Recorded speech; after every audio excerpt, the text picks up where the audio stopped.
Eu saúdo a todos com a graça que nos foi dada através do sacrifício de Cristo, por meio do qual nossos perdões, nossos pecados, nossas iniquidades foram perdoados diante de Deus. E, consequentemente, com a paz que nós temos com Deus a partir desse sacrifício e desse perdão. Amém? Hoje nós vamos continuar a nossa pequena exposição sobre a carta de Filemão e nós leremos dos versículos 1 ao versículo 7 e nos deteremos especificamente do 4 ao 7.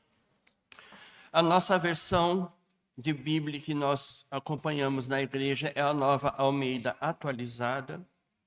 E eu pediria, não preciso mais pedir, porque a maravilhosa mídia já colocou para nós no telão.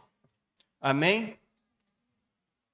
Carta de Paulo a Filemão, capítulo 1, ou capítulo único, do versículo 1 ao versículo 7.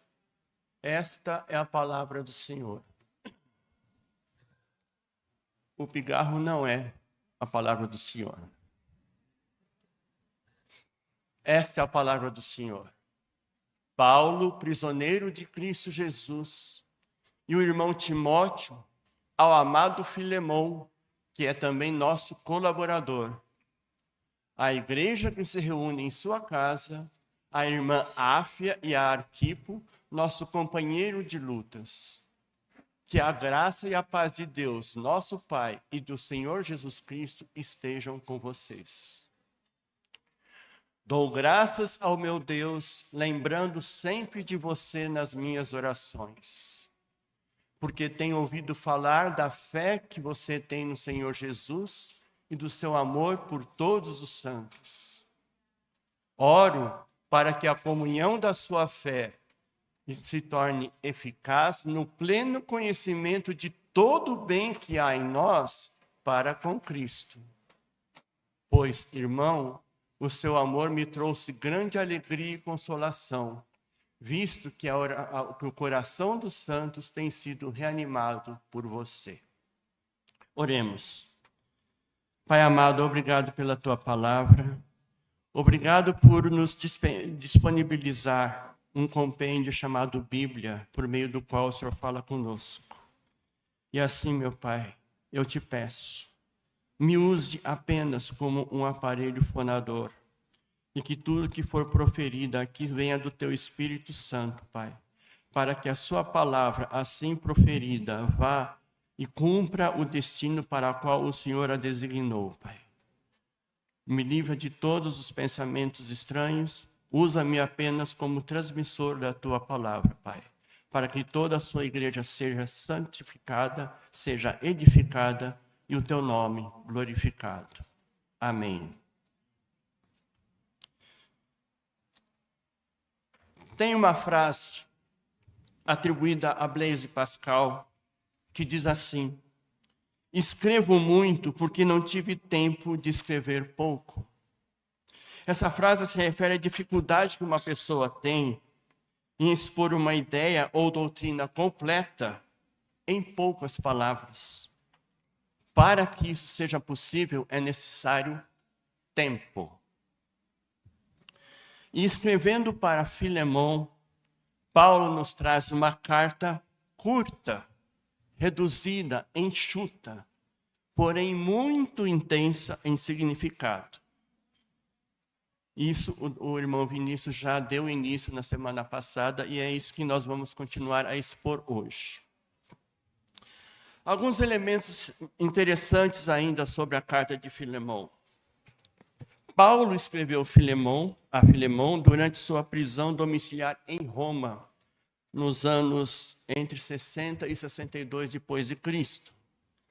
Dessa mesma prisão, Paulo também escreveu as cartas aos Efésios, aos Filipenses e aos Colossenses. Então, essas três cartas, juntamente com Filemão, compõem as 4 cartas que são chamadas cartas da prisão. Ou seja, cartas que Paulo escreveu durante a sua condição de preso. Amém? E esta prisão de Paulo foi feita quando ele reivindicou cidadania romana, evitando que os judeus os hostilizassem. Então ele foi trasladado para Roma, e ali ele poderia receber visitantes, poderia escrever cartas, e até tinha uma boa expectativa de que ele viria a ser solto, o que de fato ocorreu. Após essas cartas, Paulo só escreveu as cartas chamadas pastorais, uma a Tito e duas a Timóteo. Na segunda carta a Timóteo, Paulo já estava preso novamente. Só que nessa condição, ele estava preso por motivos políticos, por ordem específica do imperador romano, alegando insubordinação política. E ele sabia que dali para frente ele não voltaria mais. Daí, ao escrever a Timóteo, ele afirma ter combatido o bom combate e aguardar a coroa da justiça prometida por Cristo. Ele sabia que estava nos últimos dias, mas isso foi na carta a Timóteo. Quando escreveu a Filemão, ele estava numa prisão bastante tranquila. Ele podia escrever, podia receber pessoas. A única coisa que ele não podia fazer era sair. E como nós estamos falando de muitos anos atrás, naquela época não tinha tornozeleira eletrônica. O que tinha era algema, e ele passava o dia inteiro algemado a um soldado romano. Essa era a condição de prisão dele. Outra coisa que é interessante a gente ressaltar aqui é o nome Filemão, que vem do grego e significa gentil ou amoroso. Filemão era um cristão influente em Colossos, cidade próxima a Laodiceia e Herápolis.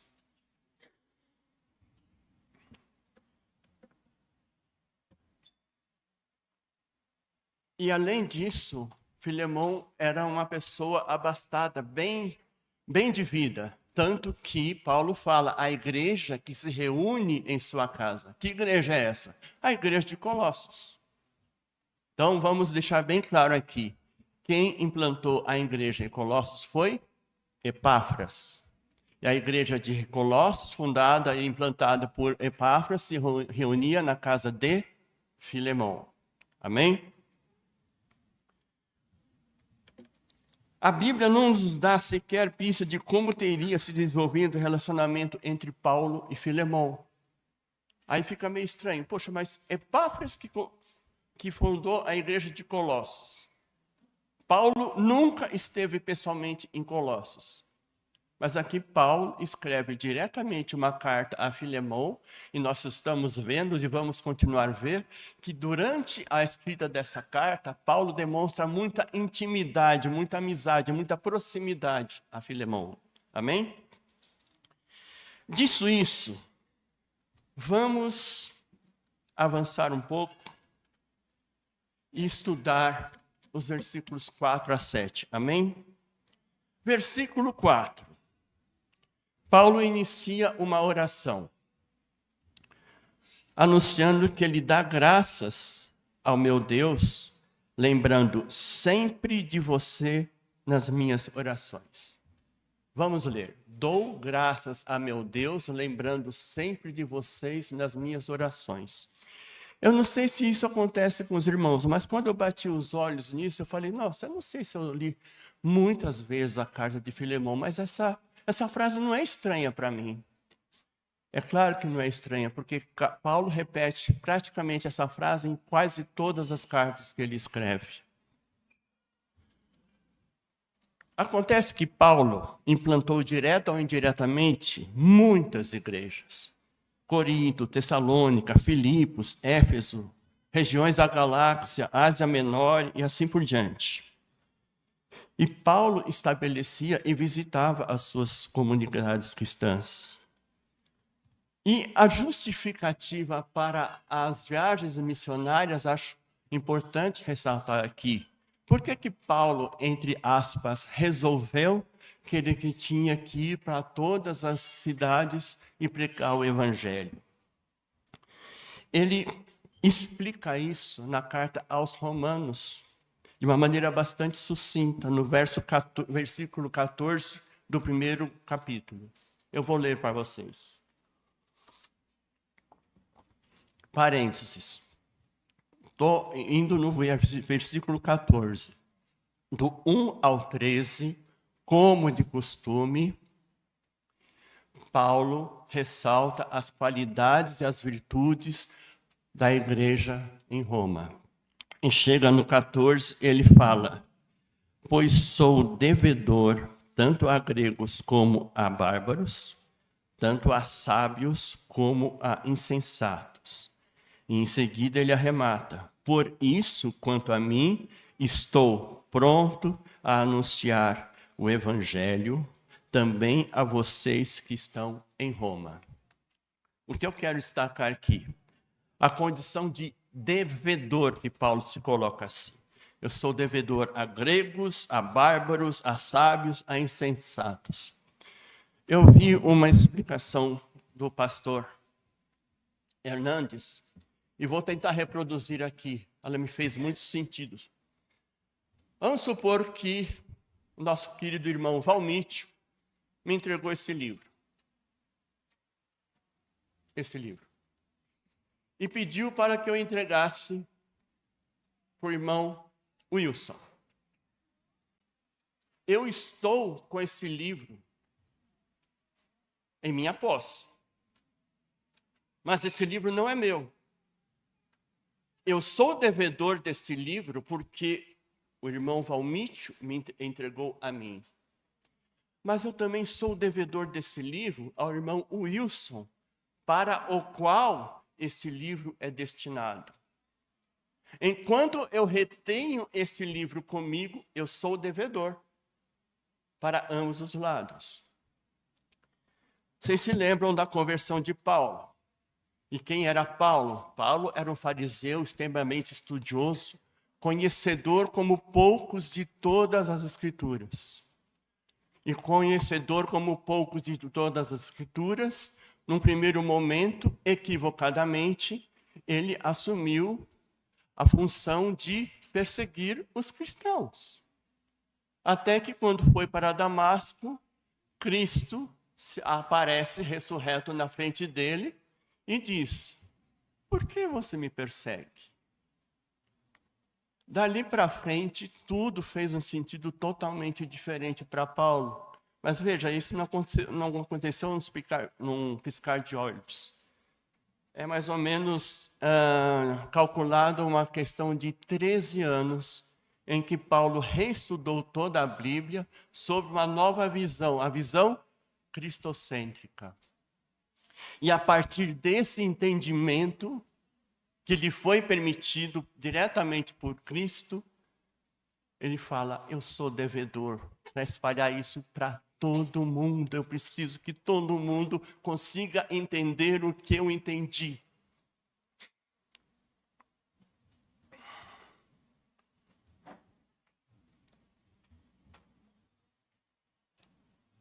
Como pastor zeloso, Paulo faz questão de orar pelas comunidades pelas quais ele passou. Não só ele propaga o evangelho, como ele também ele ora para que realmente o evangelho se enraize no coração de cada uma das pessoas, lembrando sempre dos irmãos e das comunidades em suas orações.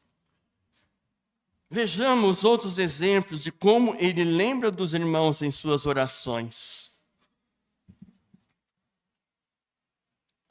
Em 1 Coríntios 1,4 ele diz: sempre dou graças ao meu Deus por vocês, por causa da graça de Deus que foi dada a vocês em Cristo Jesus.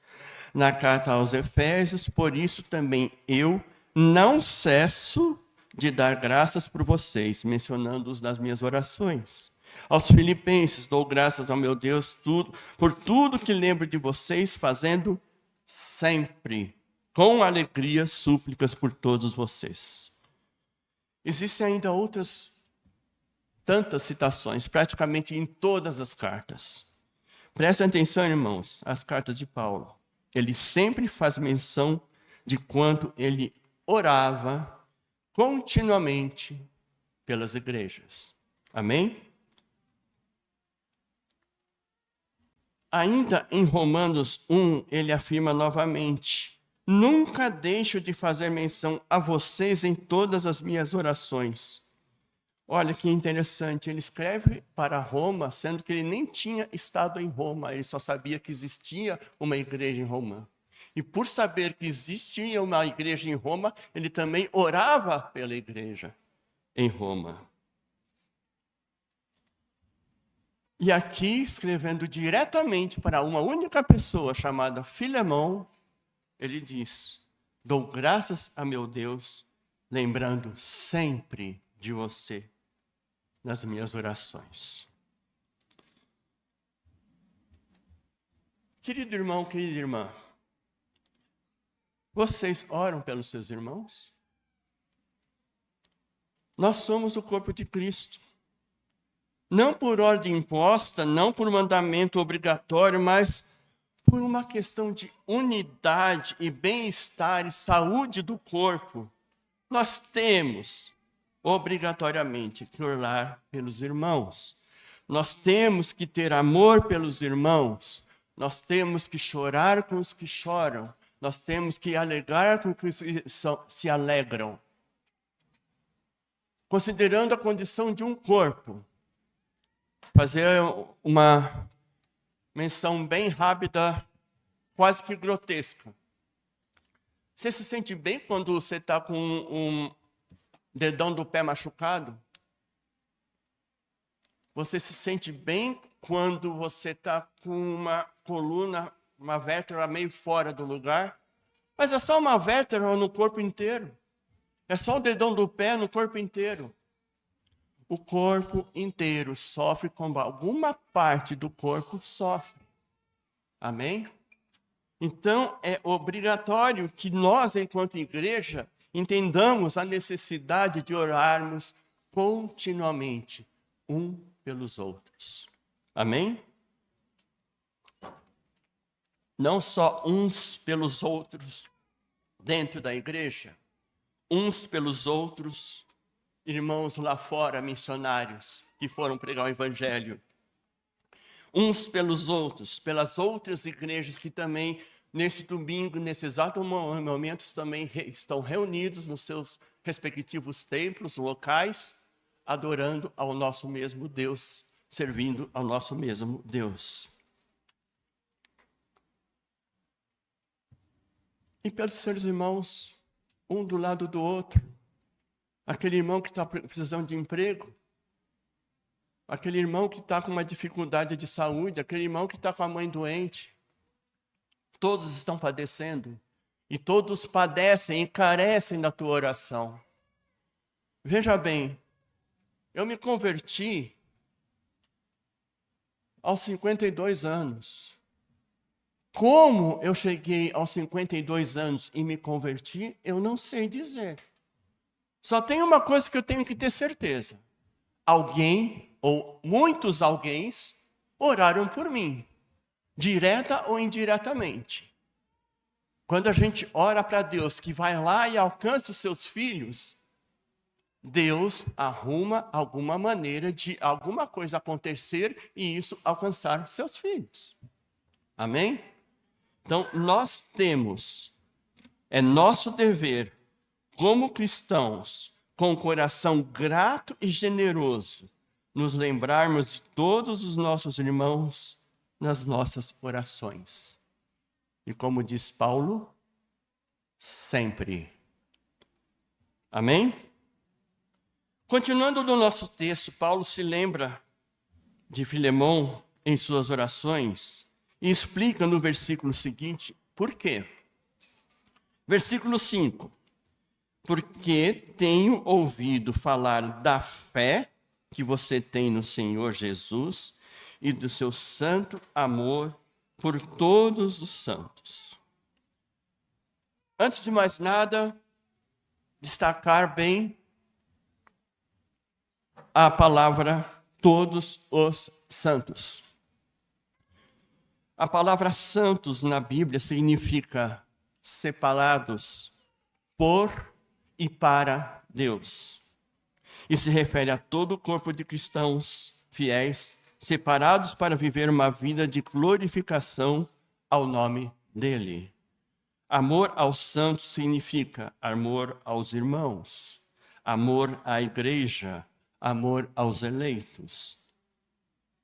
Santos são os seres humanos escolhidos por Deus, como você e como eu. Amém?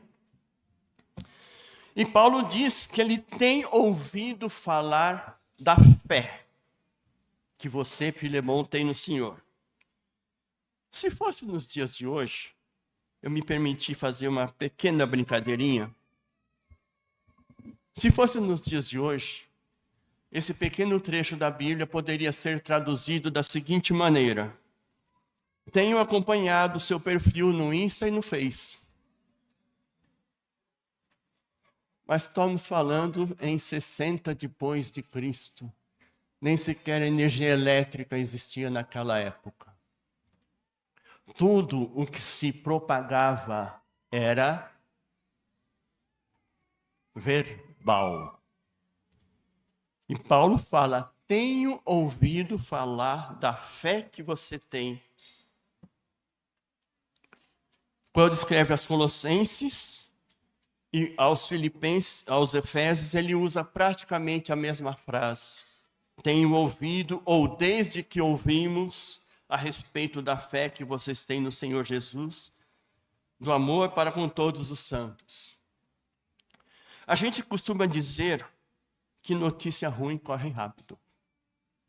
Mas Paulo, nesse caso, se atém e destaca as boas notícias. E por que ele destaca as boas notícias? Porque ele é um propagador de boas novas. Lembram? O que é boas novas? Evangelho. Boas novas é a tradução, a explicação do termo evangelho. Então, Paulo também se glorifica ao receber boas notícias daqueles com quem ele implantou, divulgou, acolheu e orientou pelo evangelho. Amém? Amém. Mas não obstante, não para dizer que Paulo só falava das coisas boas, mas ele sempre foi um pastor muito zeloso. É necessário que a gente destaque também que ele traz muitas admoestações e correções em suas cartas.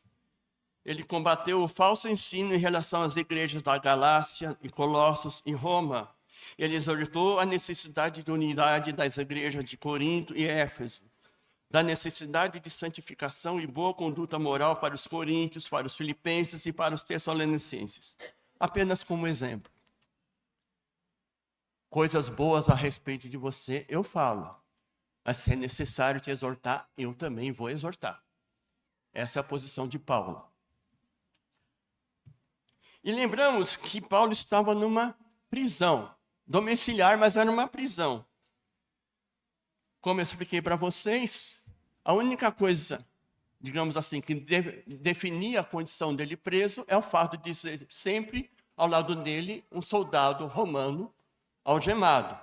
A ponto que quando ele escreve para os filipenses, ele afirma: toda a guarda pretoriana e todos os demais sabem que estou preso por causa de Cristo. Porque você veja bem, imagina, ele está preso numa casa, alugada, não sei, e a condição de preso dele é verificada pela presença de um soldado romano. Aí vem alguém, se consulta e pergunta algumas coisas para ele. Ele explica tudo para a pessoa que a pessoa está perguntando e trazendo para ele. E o soldado romano aqui do lado só escutando. 24 horas por dia. Como não é um turno de 24 por 48, a cada 4 horas ou cada 6 horas, troca-se o soldado. E ele ficou preso durante 2 anos. 2 anos, 4 trocas de guarda por dia, façam as contas. quantos guardas passaram? Ótimo, tudo bem, tem revezamento, mas quantas vezes ele proferiu um evangelho por um guarda romano do lado dele? Eu até arrisco fazer uma ilação. Imagina que um guarda romano esteve preso com ele, amarrado com ele, na segunda, na quarta e na sexta. E na segunda e na quarta e na sexta, ele pregou para alguém que estava presente diante dele. No sábado, que era a folga desse guarda, ele foi visitar Paulo. Me explica direitinho aquilo que o senhor falou para o fulano. Eu fiquei encafifado, mas me explica melhor. É uma ilação. Eu, pessoal, estou fazendo essa ilação, mas não é difícil você pensar que tenha acontecido uma coisa dessa. Não é verdade? Porque os irmãos se convertem de tanto ouvir o evangelho. A terceira, a quarta vez, ele fala, aqui, poxa vida, aqui tem alguma coisa que faz sentido no meu coração. Eu vou investigar mais, eu vou perguntar mais. Amém? Haja fôlego, né? Para pregar tanto o evangelho. Então, Paulo recebia visitas, e através dessas visitas é que ele tinha conhecimento, ele tinha ouvido a respeito do que acontecia lá fora. E olha que Paulo, ele é tão elegante que ele coloca as palavras de uma maneira mais elegante. Fala, eu tenho ouvido dizer a teu respeito. É mais elegante você falar, me disseram isso. Quando alguém falar para você, irmão Vinícius, me disseram isso a seu respeito, a primeira coisa que você vai perguntar é, quem disse? Tá? Então, Paulo já evita isso e fala, eu tenho ouvido que você fez isso, isso, isso, isso. O objetivo dele é focar no que ele tem ouvido a respeito de Filemão. Então, o que é que ele tem ouvido a respeito de Filemão? Sobre o que ele ouve a respeito de Filemão para afirmar da fé que Filemão desenvolve? Ele tem ouvido da fé que você, Filemão, tem no Senhor Jesus e do seu amor. Amor seu, Filemão, por todos os santos. Ora, mas se alguém chega para mim e fala, o cristiano é um homem de fé e ama os seus irmãos. Ok, o cristiano é um homem de fé e ama os seus irmãos. Mas eu vou retrucar e perguntar, com base em que você pode me dizer isso? Certo? Apesar de ter significado, nós precisamos ter alguma coisa mais palpável para entender. O que na vida do cristiano está demonstrando a você de que ele tem fé e tem amor pelos irmãos? Lembra que em Tiago, capítulo 2, nos é ensinado o seguinte: meus irmãos, qual o proveito se alguém disser que tem fé, mas não tiver obras? Será que essa fé pode salvá-lo? Se um irmão ou uma irmã estiverem com falta de roupa e necessitando do alimento diário, e um de vocês lhe disser, vá em paz, tratem de se aquecer e de se alimentar bem, mas não lhe der o necessário para o corpo, qual o proveito disso? Assim também a fé, se não tiver obras, por si só está morta. Ou seja, para Paulo afirmar que tem ouvido da fé de Filemão, as pessoas têm que ter trazido para Paulo o quê? Evidências das consequências e do produto da fé de Filemão. O que Filemão fez para que você possa chegar até a mim e dizer que ele tem fé e amor por todos os santos? Essa resposta a gente vai achar passando um versículo. Vamos para o versículo 7. É possível colocar aí, meu amado? Filemão 1:7.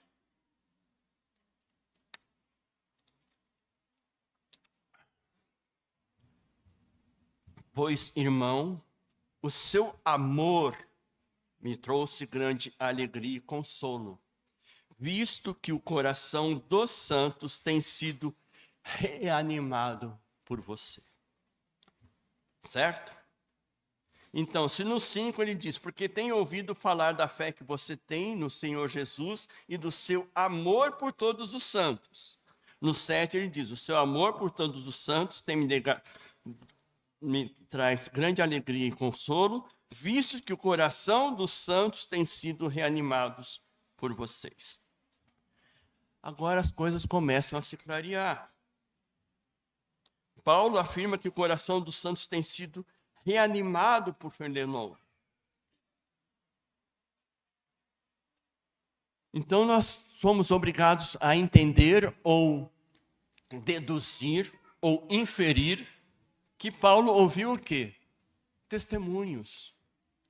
Testemunhos diretos ou indiretos de pessoas que foram atendidas, que foram acolhidas, que foram consoladas, que foram aconselhadas por Filemão.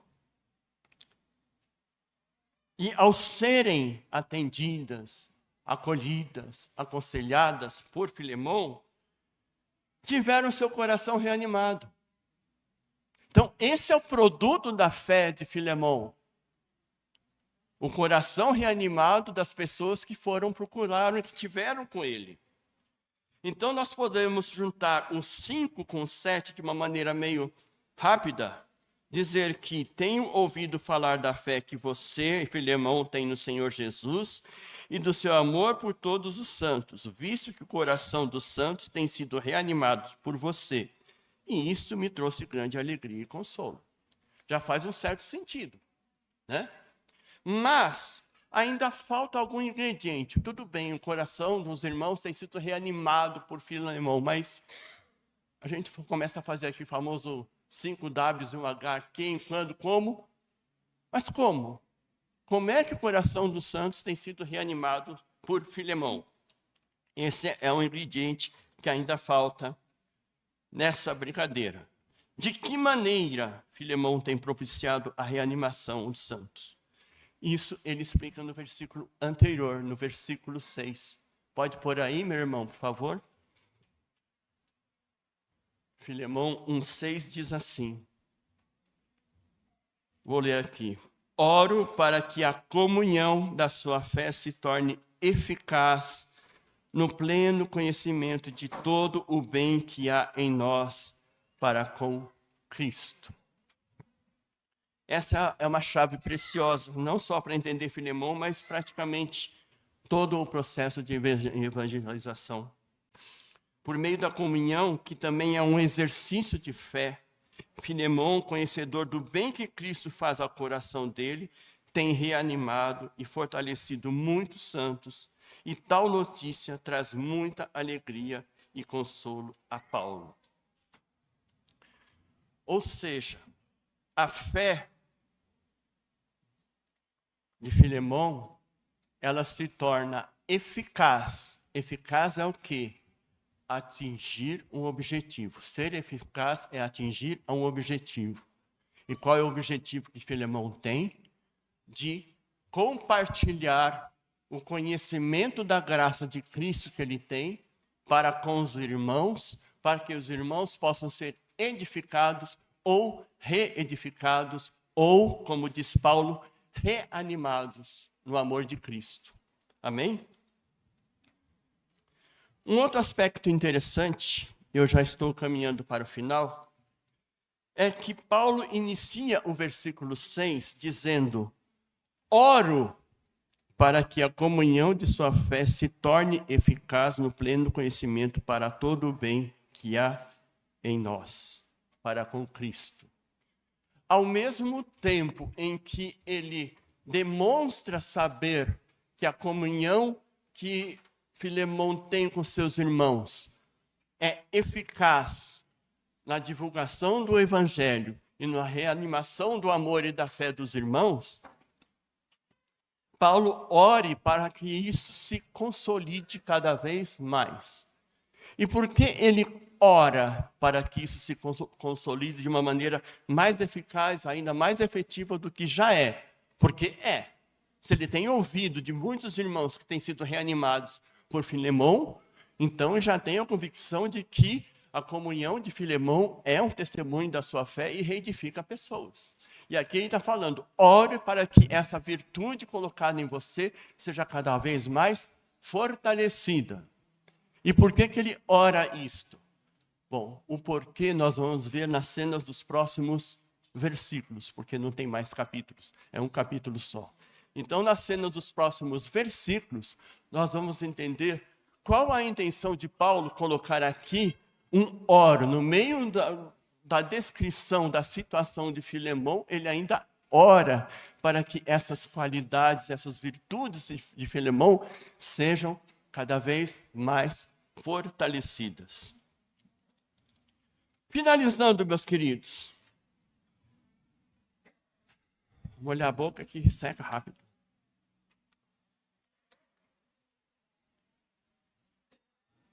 Vamos resgatar uma outra parte que é importante para a gente poder finalizar e entender as aplicações desses versículos. Em Mateus 22, de 37 a 40, quando perguntado sobre os mandamentos mais importantes, Jesus responde: ame o Senhor seu Deus de todo o seu coração, de toda a sua alma e de todo o seu entendimento.